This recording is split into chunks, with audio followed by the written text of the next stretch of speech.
जय हिंद बच्चों, पिछली क्लास में हम लोगों ने fundamental theorem of difference calculus पढ़ा, ठीक, और उससे रिलेटेड न्यूमेरिकल्स भी किए।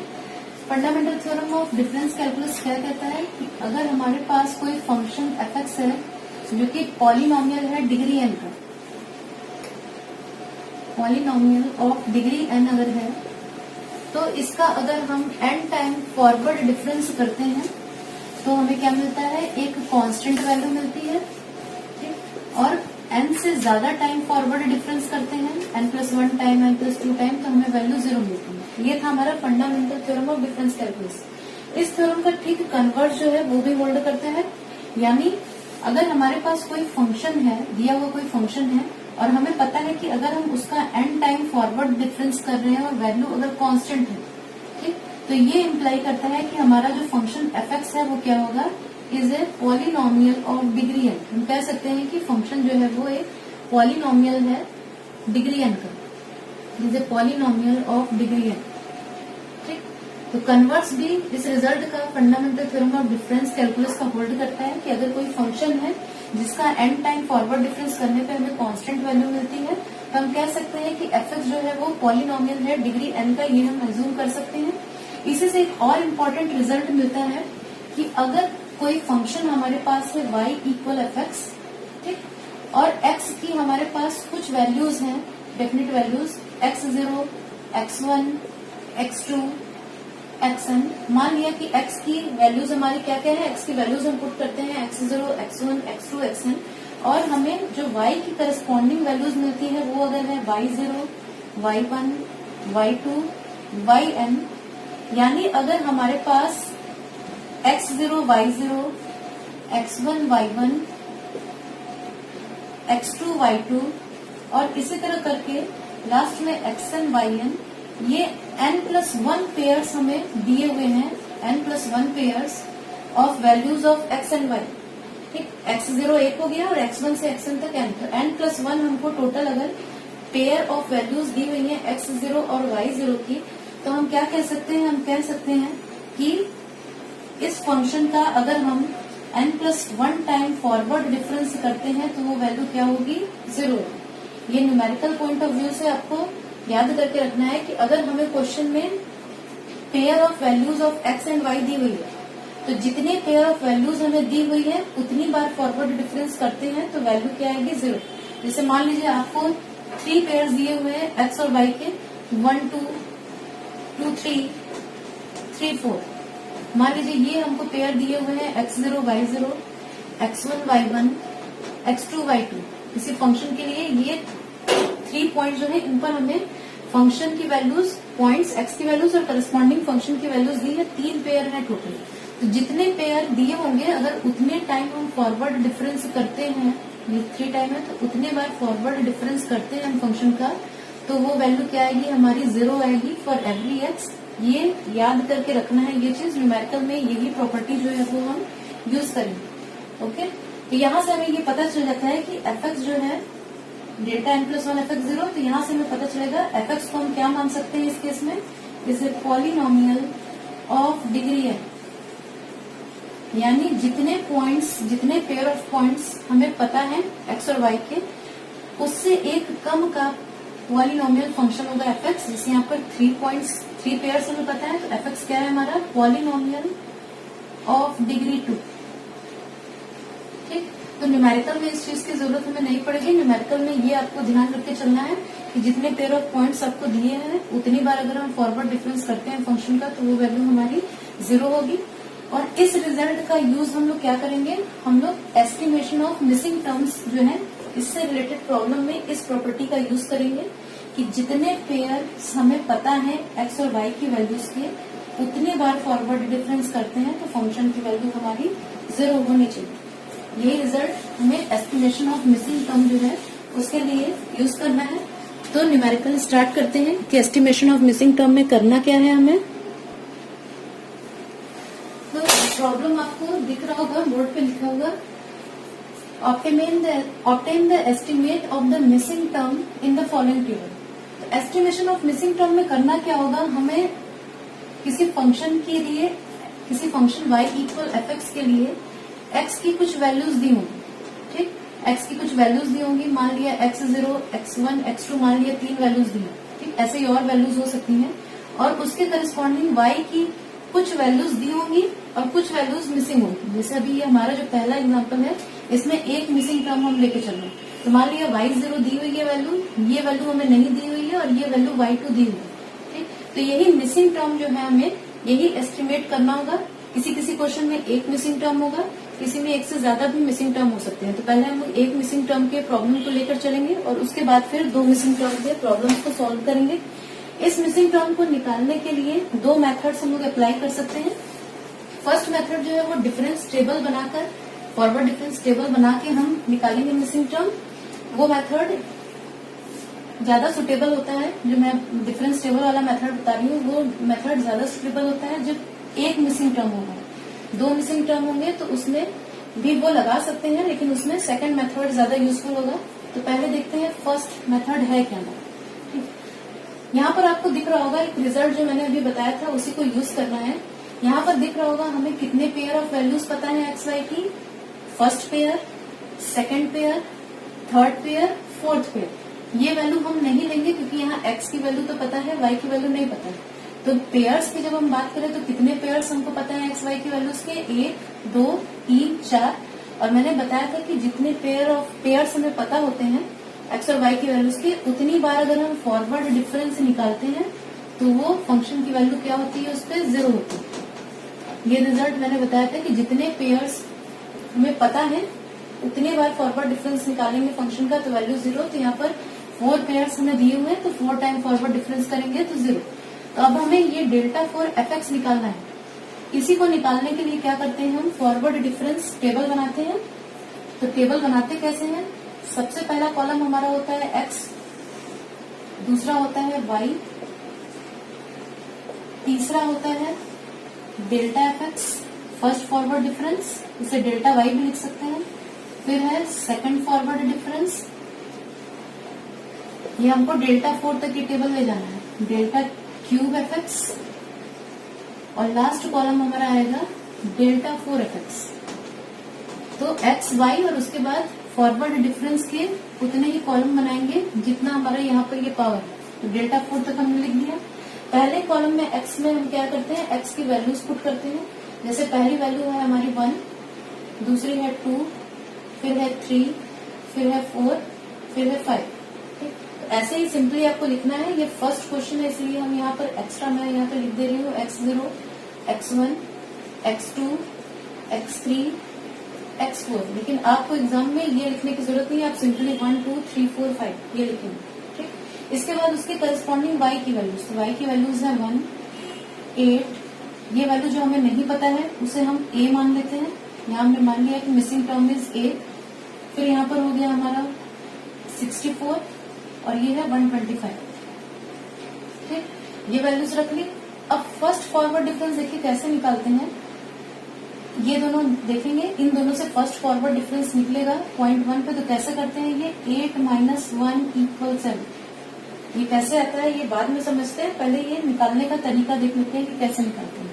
अब इन दोनों पे आते हैं, तो बाद वाली वैल्यू माइनस ये पहले वाली वैल्यू a माइनस 8। यहाँ हमारा आया 7, ये आया a माइनस 8। इस पे आते हैं, इसको लिखेंगे हम 64 माइनस 8 बाद वाली वैल्यू और फिर ये वैल्यू। और लास्ट ये दोनों पे आते हैं हम 64 और 125। तो यहाँ पर हो जाएगा हमारा बाद वाली वैल्यू यानी 125 माइनस 64 यानी ये हमें मिला 61। ये जो हम लोग लिख के दिखा रहे हैं 125 माइनस 64, 8 माइनस 1, ये आपको लिख के करके दिखाने की जरूरत नहीं। आप सीधे यहाँ 7 लिख सकते हैं, यहाँ सीधे 61 लिख सकते हैं, ठीक। तो ये हमारा फर्स्ट फॉरवर्ड डिफरेंस निकला। सेकंड फॉरवर्ड डिफरेंस निकालेंगे तो अब ये और ये इन दोनों को लेंगे। तो पहले बाद वाली वैल्यू लिखते हैं a माइनस 8, उसके बाद ये ऊपर वाली वैल्यू तो माइनस 7 यानी फाइनल हमारा आया ये a माइनस 15। डायरेक्ट भी आप इसको लिख सकते हैं, ये इतना लिख के दिखाने की जरूरत नहीं है, ये फर्स्ट क्वेश्चन है इसलिए मैं इतना लिखूंगी। इन दोनों का हो गया तो अब नेक्स्ट इन दोनों पे आते हैं। तो ये वैल्यू 64 माइनस a माइनस 8, ठीक। तो इसको सॉल्व करेंगे तो हम लोग को वैल्यू मिलेगी 72 माइनस 2a।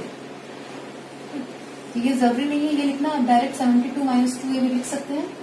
अब ये दोनों आएंगे 61 और 64 माइनस a, तो 61 माइनस 64 माइनस a, इसको सॉल्व करेंगे जब तो हमारे पास वैल्यू आएगी a माइनस 3। डायरेक्ट भी a माइनस 3 लिख सकते हैं। अब सेकंड फॉरवर्ड डिफरेंस के बाद थर्ड फॉरवर्ड डिफरेंस, तो ये जो सर्किल है ये हमारी फाइनल वैल्यूज थी, इन्हीं से लेकर चलना है। तो अब ये और ये, ठीक, तो पहले ये वाली वैल्यू माइनस ये वाली वैल्यू, यानी लिख सकते हैं 72 minus 2a minus a minus 15, ठीक।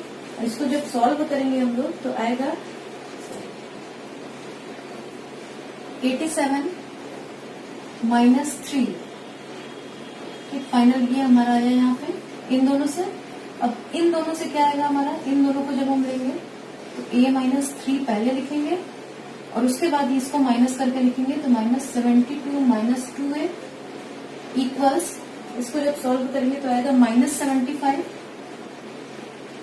प्लस 3, ठीक। तो ये वाले में हमारा ये दो वैल्यूज हैं, ये और ये। अब इन दोनों से आगे का फॉरवर्ड डिफरेंस निकलेगा, फोर्थ फॉरवर्ड डिफरेंस, ये और ये, इन दोनों से हमारा आएगा, पहले इसको लिखेंगे माइनस 75 प्लस 3a माइनस, अब ये वाली वैल्यू तो 87 माइनस 3, ठीक है। जब इसको सॉल्व करेंगे तो हमारे पास वैल्यू आएगी 6a माइनस 162, यानी लास्ट में हमारी ये वैल्यू मिली फोर्थ फॉरवर्ड डिफरेंस की, अकेले ये वैल्यू हमारी बची, ठीक। अब हम लोग देख रहे हैं ये हमारी वैल्यू आई डेल्टा 4 fx, ठीक। तो अब यहाँ पर अब ये वैल्यू हम ले जाकर यहाँ पर रखेंगे डेल्टा 4 fx इक्वल 0, यहाँ पर हमारा हो जाएगा 6a माइनस 162 इक्वल 0, यानी a की वैल्यू हमारी आएगी, a की वैल्यू हमारी आएगी 27, डिवाइड करेंगे तो a की वैल्यू हमारी आएगी 27, तो ये हमारा मिसिंग टर्म निकल गया, ठीक। अब ये तरीका तो सीख लिया हमने, एक बार ये देख लेते हैं कि ये हमने क्यों इस तरह से 8 माइनस 1 किया, ये क्या प्रोसीजर है, क्यों ऐसे कर रहे हैं। एग्जाम में ये नहीं बताना है कि आपने कैसे प्रोसीजर किया, खुद के लिए है। तो सबसे पहले हम लोग फर्स्ट फॉरवर्ड डिफरेंस जो निकाल रहे हैं x0, हम सबसे पहले क्या निकाल रहे हैं, हमको निकालना है डेल्टा fx0, ठीक। इस पर हम निकाल रहे हैं तो फॉर्मूला आपको पता होगा कि फॉरवर्ड डिफरेंस क्या करता है, इसके ठीक बाद वाले पॉइंट पे वैल्यू यानी fx1 माइनस इसी पॉइंट पे वैल्यू। फॉरवर्ड डिफरेंस इस तरह से कुछ काम करता था, इसके बाद वाले पॉइंट पे वैल्यू यानी fx1 माइनस इसी पॉइंट पे फंक्शन की वैल्यू यानी fx0। fx1 हमारा क्या है, fx1 है हमारा y1, fx1 क्या है, fx1 हमारा है y1, ठीक। ये हमारा y1 है, ये y0 था, ये y2, ये y3, ये y4, ठीक। तो y1 माइनस fx0 का मतलब y0। तो अगर हम डेल्टा fx0 इस पे निकालते हैं फॉरवर्ड डिफरेंस, तो वो क्या होगी वैल्यू y1 माइनस y0, यानी y1 8 है हमारा और y0 1, तो 8 माइनस 1 यानी 7। इसी तरह अगर हम निकालते हैं डेल्टा fx1, अगर हम इस पॉइंट पे फॉरवर्ड डिफरेंस निकालते हैं तो उसकी वैल्यू यहाँ पर ये कैसे आई हमारी, fx1 पे जब निकालेंगे तो यानी नेक्स्ट पॉइंट पे वैल्यू fx2 माइनस इसी पॉइंट पे वैल्यू यानी fx1। fx2 का मतलब है y2 और इसका मतलब है y1। तो जब इस पे हम फॉरवर्ड डिफरेंस निकालेंगे तो मतलब ये वैल्यू माइनस ये वैल्यू, तो ये यहाँ पर हम लिख रहे हैं a माइनस ए। तो ऐसे ही ये करते जाते हैं, ये प्रोसेस है। तो लेकिन एग्जाम में जब आपको करना है तो बस आपको सिंपली क्या करना है, फर्स्ट जो एलिमेंट लिखेंगे वो दिस माइनस दिस, तो इस तरह से ही आपको जैसे मैंने बताया है वैसे ही निकालेंगे तो आसानी से आपका रिजल्ट जो है वो आ जाएगा। ये था first method using forward difference table.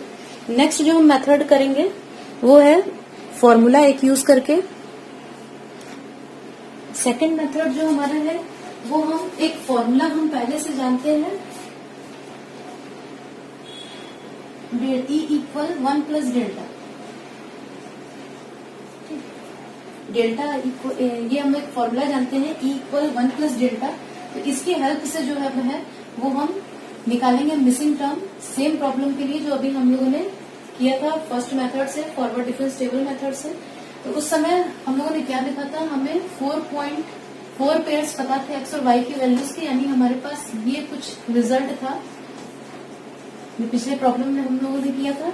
अब क्या करेंगे, यहाँ पर इस रिलेशन की हेल्प से इस डेल्टा की जगह हम लिख सकते हैं e-1 to the power 4 fx equal 0।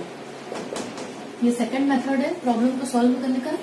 अब क्या करेंगे, e-1 power 4 को हम एक्सपेंड करेंगे, ठीक, और हमें मिलेगा वैल्यू जो मिलेगी वो होगी e4 minus 4c1 e cube plus 4c2 e square minus 4c3 e plus 1 fx equals 0 for every x। ये हम लोगों ने फॉर्मूला लगाया x plus a to the power n के लिए फॉर्मूला होता है xn plus nc1 x to the power n minus 1a plus nc2 x to the power n minus 2a square plus a to the power n। ये formula है, यहीं पर a की जगह हमारे पास है -1 और e की जगह x की जगह वैल्यू है e, ठीक। तो ये फॉर्मूला लगा के एक्सपेंड करेंगे तो हमें कुछ इस तरह से वैल्यू मिलेगी e-1 टू द पावर 4 की, ठीक। अब इसे सॉल्व करेंगे जब हम, तो मिलेगा हमें e to the power 4 minus 4e cube plus 6e square minus 4e plus 1 fx equals 0 for every x। ये हमें कैसे मिला, ये रिजल्ट हमें NCR equal n factorial by r factorial n minus r factorial. इस फॉर्मूला को जब लगाएंगे तो ये सारी वैल्यूज कैलकुलेट करके हमें ये मिलेगा, ठीक। अब नेक्स्ट स्टेप में लिख सकते हैं हम e4 fx minus 4e cube fx plus 6e square fx minus 4e fx minus 4e fx plus fx equals 0 for every x, ठीक। अब शिफ्ट ऑपरेटर की प्रॉपर्टी से, पावर्स ऑफ शिफ्ट ऑपरेटर से इसको हम लिख सकते हैं fx plus 4h minus 4e fx plus 3h plus 6e हट जाएगा क्योंकि हम यूज कर ले रहे हैं इसको, 6fx plus 2h minus 4fx plus h plus fx equal 0 for every x।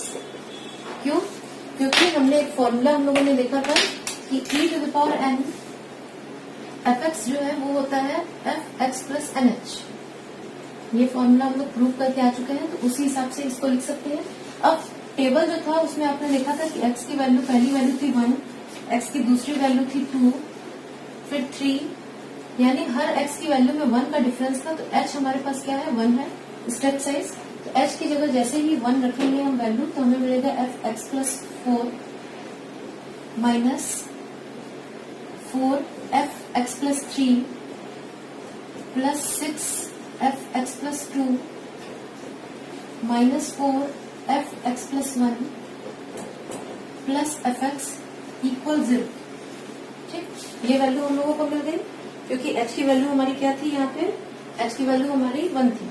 अब क्या करेंगे, x जो है उसको हम एकदम पहली जो वैल्यू x की हमें दी हुई थी क्वेश्चन में वो पुट करेंगे। जब हमारे पास एक मिसिंग टर्म होगा तो हम क्या करेंगे, x की वैल्यू पुट करेंगे x0, यानी जो हमें पहली वैल्यू दी हुई थी, पहली वैल्यू हमारी थी 1। इसी इक्वेशन में x equal x0 equal 1 put करेंगे। दो मिसिंग टर्म होते तो उस समय हम x इक्वल x0 एक बार पुट करते हैं और x इक्वल x1 एक बार पुट करते हैं, तो दो इक्वेशन हमको मिलते हैं। लेकिन एक मिसिंग टर्म है, तो एक मिसिंग टर्म में सबसे पहले जो x की वैल्यू दी होगी वही इस इक्वेशन में पुट कर देंगे हम लोग। यहाँ पर हमको पहली वैल्यू 1 दी हुई थी, तो x की वैल्यू जैसे ही 1 पुट करेंगे, यहाँ हो जाएगा f5 minus 4f4 plus 6f3 minus 4f2 plus f1 equal 0। ये फॉर एवरी x था, तो x की पहली वैल्यू के लिए भी होल्ड करेगा। तो x की वैल्यू हम लोगों ने x0 यानी 1 दी, तो हमें ये इक्वेशन मिल गया। f5 का यहाँ पर मतलब है x की जब वैल्यू 5 है तब फंक्शन की वैल्यू क्या है। तो जो हमें टेबल दिया था उसमें देखते हैं हम लोग, क्वेश्चन में हम लोगों को दिया हुआ था क्वेश्चन में हमें दिया हुआ था एक्स और वाई की करस्पॉन्डिंग वैल्यू थी 1, 2, 3, 4, 5 और वाई की वैल्यू थी 1, 8, ये ए मान लिया था हम लोगों ने मिसिंग टर्म, ये 64, ये 1, 2, 5। ठीक, यहाँ से जब हम वैल्यूज पुट करते हैं देख के इससे, तो F5 का मतलब है जब x की वैल्यू 5 है तब फंक्शन की वैल्यू, तो ये यानी यहाँ पर मतलब है 125 माइनस F4 का मतलब है x की वैल्यू जब 4 है, x की वैल्यू जब 4 है तो उस समय फंक्शन की वैल्यू, तो x की वैल्यू 4 ये है, करस्पॉन्डिंग वैल्यू 64 यानी यहाँ पे हो गया 4 इंटू 64। F3 का मतलब x की वैल्यू जब 3 है तब फंक्शन की वैल्यू, तो ये हमारा a है, तो ये हो गया प्लस 6a।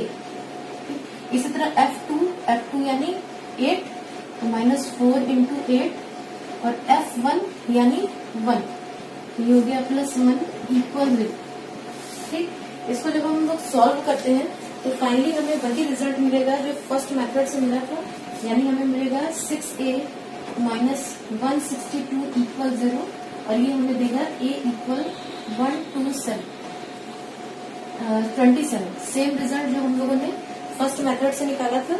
तो यहाँ पर हम दोनों में से कोई भी मेथड लगा सकते हैं, चाहे फर्स्ट मेथड या सेकंड मेथड, लेकिन एक मिसिंग टर्म के लिए जो टेबल वाला फर्स्ट मेथड था फॉरवर्ड डिफरेंस टेबल मेथड, वो ज्यादा इजी पड़ता है, और दो मिसिंग टर्म जब होते हैं तो उस समय ये मेथड ज्यादा इजी पड़ता है जो सेकंड मेथड है। आप चाहें तो दोनों में से जो आपको अच्छा लगे दोनों में से कोई भी मेथड लगा सकते हैं। तो एक क्वेश्चन हम लोग लेते हैं और ये आपका होमवर्क है कि ये आप लोग खुद सॉल्व करके निकाल के रखेंगे।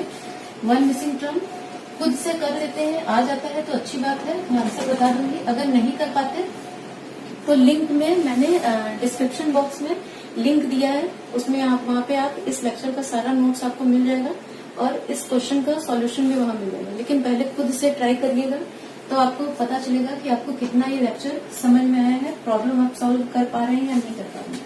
तो क्वेश्चन है हमारा estimate the missing term in the following table. Missing term in the following data, एक डेटा में दिया है उसमें मिसिंग टर्म हमें निकालना है। तो डेटा है हमारा एफ यानी वही वाई की वैल्यूज है, एक्स की वैल्यूज दी है 0, 1, 2, 3, 4 और वाई की करस्पॉन्डिंग वैल्यूज जो है वो है 580, 556, 520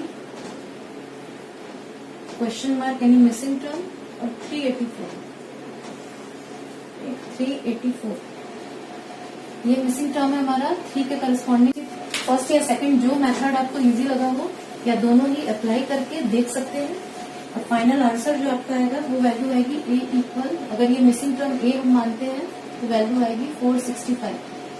खुद से निकाल लेते हैं तो अच्छा है, अगर नहीं निकलेगा तो आप जाकर चेक कर सकते हैं कि कहाँ गड़बड़ है, आप लिंक से नोट्स से चेक कर सकते हैं। तो आज के लेक्चर के लिए इतना ही। 2 मिसिंग टर्म्स के लिए जो न्यूमेरिकल है वो हम लोग नेक्स्ट लेक्चर में करेंगे। Thank you.